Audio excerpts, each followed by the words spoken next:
Good morning. Today's Bible reading comes from Exodus 7 through 10. God told Moses, "Look at me. I'll make you as a god to Pharaoh, and your brother Aaron will be your prophet. You are to speak everything I command you, and your brother Aaron will tell it to Pharaoh. Then he will release the Israelites from his land. At the same time, I am going to put Pharaoh's back up and follow it up by filling Egypt with signs and wonders. Pharaoh is not going to listen to you, but I will have my way against Egypt and bring out my my soldiers, my people, the Israelites, from Egypt by mighty acts of judgment. The Egyptians will realize that I am God when I step in and take the Israelites out of their country." Moses and Aaron did exactly what God commanded. Moses was 80 and Aaron 83 when they spoke to Pharaoh. Then God spoke to Moses and Aaron. He said, "When Pharaoh speaks to you and says, 'Prove yourselves, perform a miracle,' then tell Aaron, 'Take your staff and throw it down in front of Pharaoh. It will turn into a snake.'" Moses and Aaron went to Pharaoh and did what God commanded. Aaron threw down his staff in front of Pharaoh and his servants, and it turned into a snake.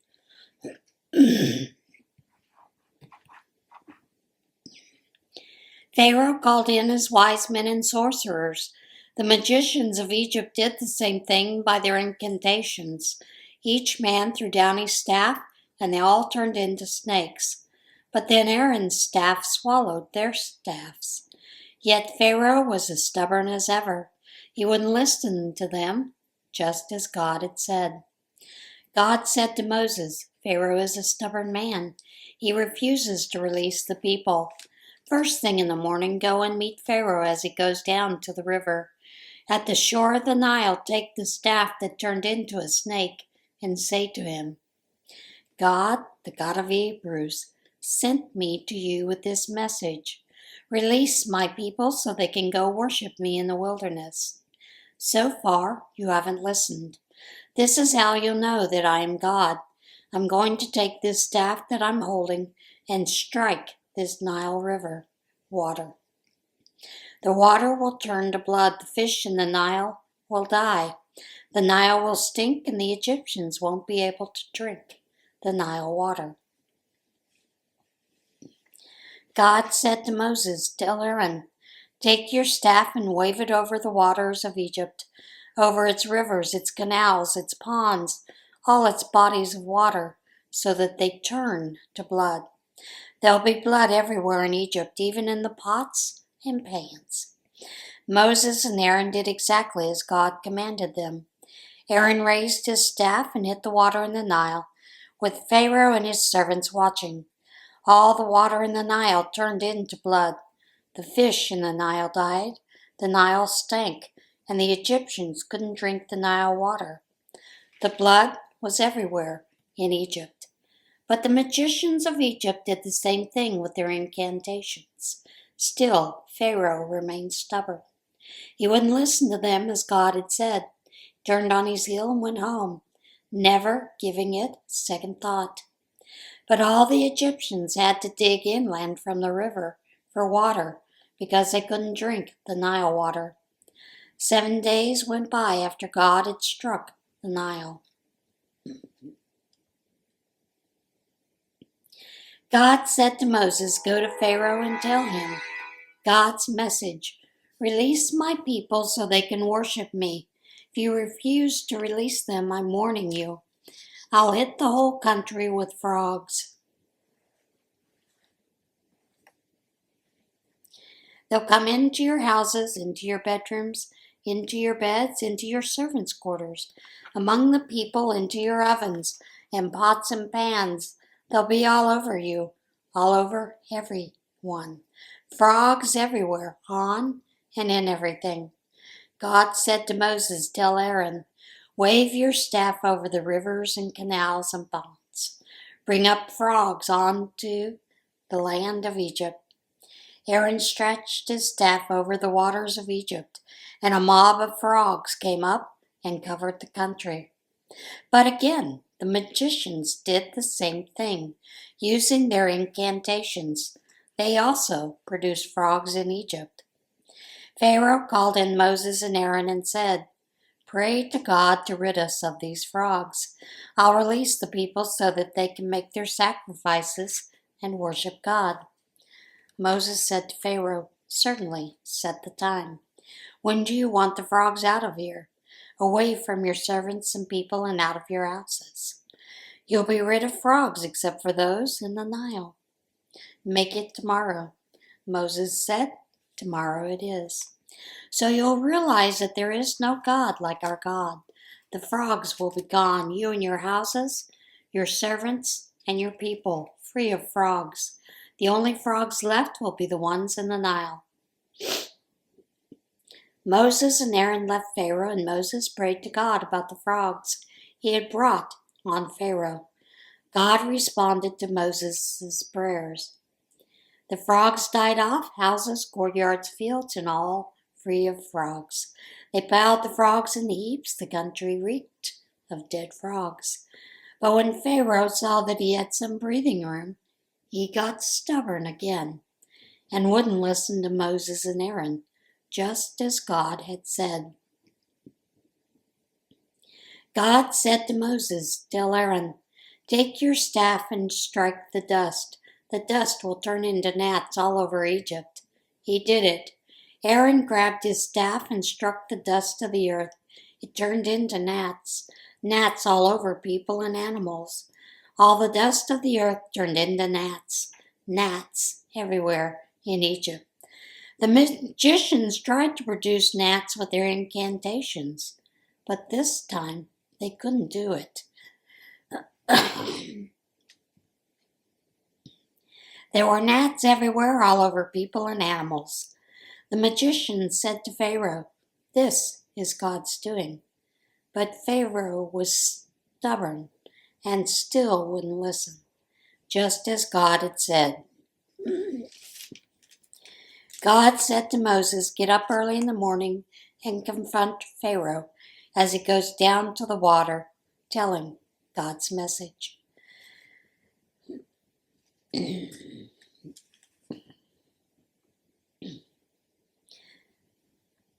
"Release my people so they can worship me.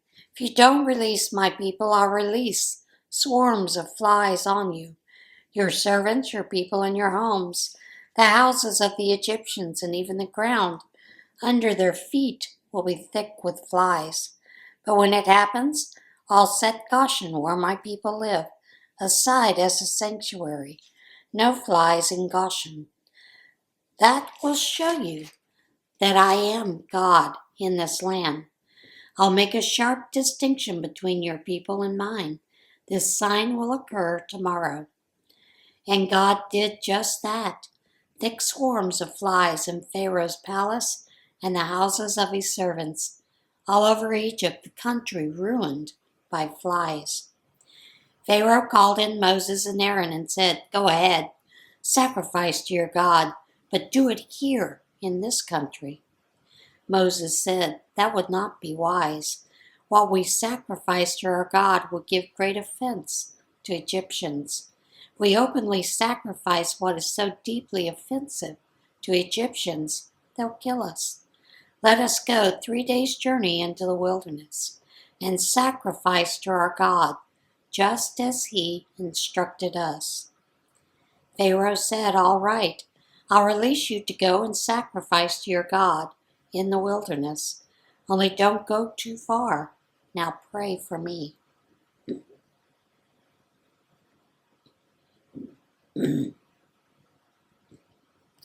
"All right, I'll release."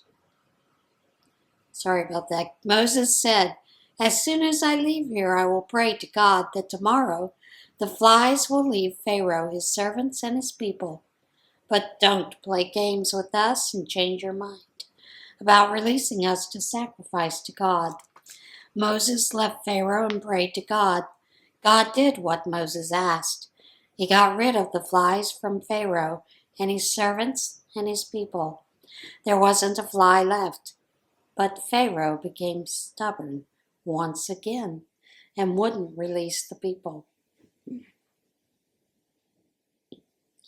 God said to Moses, "Go to Pharaoh and tell him, God, the God of Hebrews, says, release my people so they can worship me. If you refuse to release them and continue to hold on to them, I'm giving you fair warning. God will come down hard on your livestock out in the fields, horses, donkeys, camels, cattle, sheep, striking them with a severe disease. God will draw a sharp line between the livestock of Israel and the livestock of Egypt. Not one animal that belongs to the Israelites will die. Then God set the time. Tomorrow God will do this thing. And the next day God did it, and all the livestock of Egypt died, but not one animal of the Israelites died.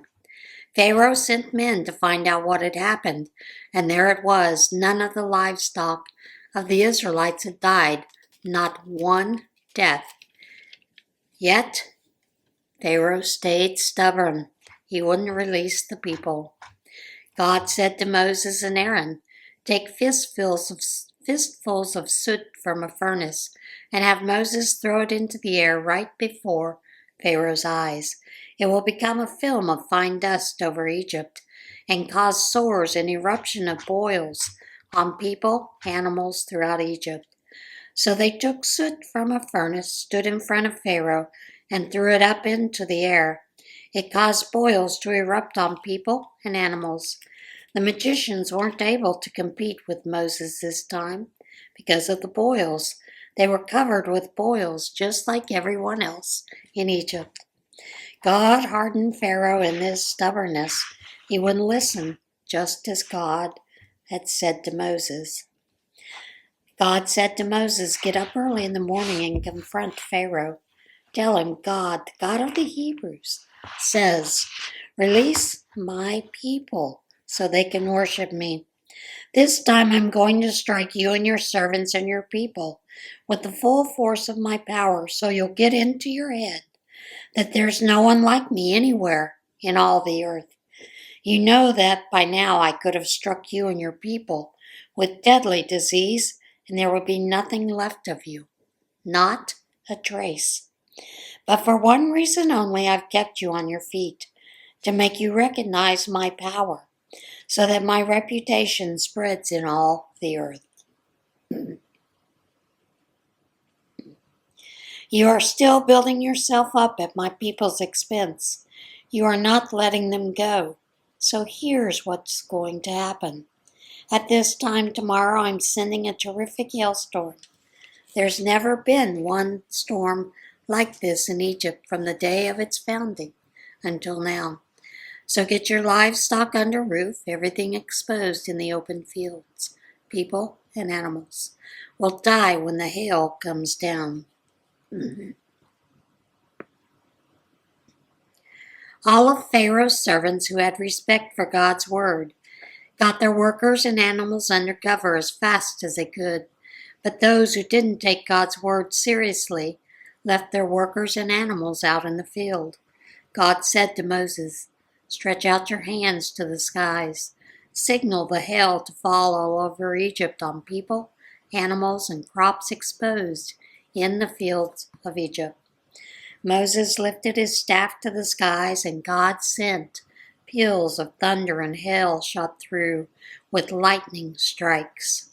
God rained hail down on the land of Egypt. The hail came, hail and lightning, a fierce hailstorm. There had been nothing like it in Egypt in its entire history. The hail hit hard all over Egypt. Everything exposed out in the fields, people, animals, crops, were smashed. Even the trees in the fields were shattered. Except for Goshen, where the Israelites lived, there was no hail in Goshen. Pharaoh summoned Moses and Aaron. He said, I've sinned for sure this time. God is in the right, and I and my people are in the wrong. Pray to God. We've had enough of God's thunder and hail. I'll let you go. The sooner you're out of here, the better. Moses said, as soon as I'm out of the city, I'll stretch out my arms to God. The thunder will stop and the hail end, so that you'll know that the land is God's land. Still, I know that you and your servants have no respect for God. The flax and the barley were ruined, for they were just ripening, but the wheat and spelt weren't hurt. They ripened later.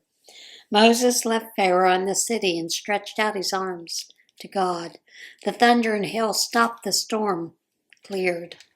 But when Pharaoh saw that the rain and hail and thunder had stopped, he kept right on sinning, stubborn as ever, both he and his servants. Pharaoh's heart turned rock hard. He refused to release the Israelites, as God ordered through Moses. God said to Moses, "Go to Pharaoh. I've made him stubborn, him and his servants, so that I can force him to look at these signs, and so you'll be able to tell your children and grandchildren how I toyed with the Egyptians, like a cat with a mouse. You'll tell them the stories of the signs that I brought down on them, so that you'll all know that I am God." Moses went to Pharaoh and said to him, "God, the God of the Hebrews, says, 'How long are you going to refuse to knuckle under? Release my people so they can worship me. If you refuse to release my people, watch out. Tomorrow I'm bringing locusts into your country. They'll cover every square inch of ground. No one will be able to see the ground. They'll devour everything left over from the hailstorm, even the saplings out in the fields. They'll clear cut the trees, and they'll invade your houses, filling the houses of your servants, filling every house in Egypt. Nobody will have ever seen anything like this from the time your ancestors first set foot on this soil until today."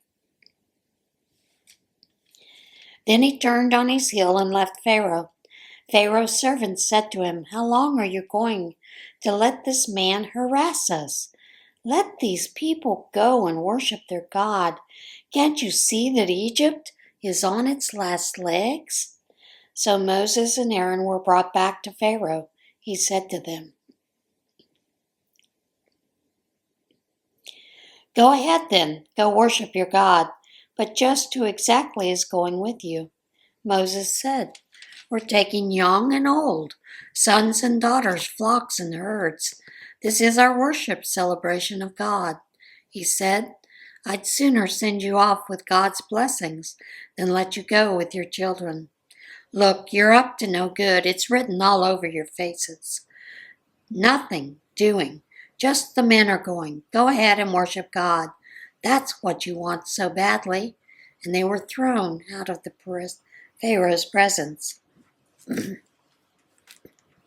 God said to Moses, "Stretch your hand over Egypt and signal the locust to cover the land of Egypt, devouring every blade of grass in the country, everything that the hail didn't get." Moses stretched out his staff over the land of Egypt. God then let loose an east wind. It blew that day and night. By morning, the east wind had brought in the locust. The locust covered the country of Egypt, settling over every square inch of Egypt. The place was thick with locusts. There never was an invasion of locusts like it in the past, and never will be again. The ground was completely covered black with locusts. They ate everything, every blade of grass, every piece of fruit, anything that the hail didn't get. Nothing left there but bare trees and bare fields. Not a sign of green in the whole land of Egypt. Pharaoh had Moses and Aaron back in no time. He said, "I've sinned against your God and against you. Overlook my sin one more time. Pray to your God to get me out of this. Get death out of here." Moses left Pharaoh and prayed to God. God reversed the wind, a powerful west wind, took the locust and dumped them into the Red Sea. There wasn't a single locust left in the whole country of Egypt. But God made Pharaoh stubborn as ever. He still didn't release the Israelites. God said to Moses, "Stretch your hand to the skies. Let darkness descend on the land of Egypt, a darkness so dark you can touch it." Moses stretched out his hand to the skies. Thick darkness descended on the land of Egypt for 3 days. Nobody could see anybody. For 3 days no one could so much as move, except for the Israelites. They had light where they were living. Pharaoh called in Moses, "Go and worship God. Leave your flocks and herds behind, but go ahead and take your children." But Moses said, "You have let us take our sacrificial animals and offerings with us, you have to let us take our sacrificial animals and offerings with us so we can sacrifice them in worship to our God. Our livestock has to go with us, not a hoof left behind. They are part of the worship of our God, and we don't know just what will be needed until we get there." But God kept Pharaoh stubborn as ever. He wouldn't agree to release them. Pharaoh said to Moses, "Get out of my sight and watch your step. I don't want to see you ever again. If I lay eyes on you again, you're dead." Moses said, "Have it your way. You won't see my face again." God said to Moses, "I'm going to hit Pharaoh in Egypt one final time, and then he'll let you go. When he releases you, that will be the end of Egypt for you. He won't be able to get rid of you fast enough. So here's what you do. Tell the people to ask each man from his neighbor, each woman from her neighbor, for things made of silver and gold." God saw to it that the Egyptians liked the people. Also, Moses was greatly admired by the Egyptians, a respected public figure among both Pharaoh's servants and the people at large. Then Moses confronted Pharaoh. God's message: "At midnight I will go through Egypt, and every firstborn child in Egypt will die, from the firstborn of Pharaoh, who sits on his throne, to the firstborn of the slave girl working at her hand mill. Also the firstborn of animals. Widespread wailing will erupt all over the country, lament such as never been and never will be again. But against the Israelites, man, woman, or animal, there won't be so much as a dog's bark, so that you'll know that God makes a clear distinction between Egypt and Israel. Then all these servants of yours will go to their knees, begging me to leave. Leave, you and all the people who follow you, and I will most certainly leave." Moses, seething with anger, left Pharaoh. God said to Moses, "Pharaoh's not going to listen to a thing you say, so that the signs of my presence and work are going to multiply in the land of Egypt." Moses and Aaron had performed all these signs in Pharaoh's presence, but God turned Pharaoh more stubborn than ever.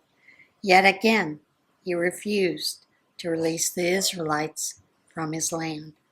And that is it for today's Bible reading.